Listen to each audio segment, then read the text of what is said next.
প্রিয় বন্ধুরা, আজকে আমি আপনাদেরকে এমন একটি লোকের সাথে সাক্ষাৎ করাই দেব যেই লোকটি খাসির মাংস দিয়ে বেগুন দিয়ে রান্না করে খায়। আমরা কথা না বাড়িয়ে সরাসরি লোকটির সাথে কথা বলি। ভাই, আপনার নাম কি? ভাই, আমার নাম তো মোহাম্মদ রাজ্জাক। মোহাম্মদ রাজ্জাক।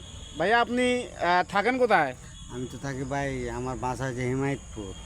হেমায়তপুর থাকেন তো? ভাইয়া, আমি গতকালকে দেখলাম যে আপনি কিসের যেন মাংস দিয়ে আপনি বেগুন দিয়ে রান্না করে খাচ্ছেন। তো এটা কিসের মাংস ছিল ভাই? ভাই, এটা তো খাসির মাংস ছিল ভাই। খাসির মাংস ছিল? খাসির মাংস দিয়ে তো মানুষ রান্না করে খায় না, এটা অদ্ভুত রান্না। তো এটার টেস্ট কেমন ভাই? ভাই, এটা হেভি টেস্ট ভাই, পারফেক্ট। খাইয়ে দেখলে বুঝতে পারবেন কি মজা। ও, তাহলে প্রিয় দর্শক বন্ধুরা, দেখলেন এই লোকটি বেগুন দিয়ে খাসির মাংস দিয়ে রান্না করে খায়। এটার নাকি সেই টেস্ট।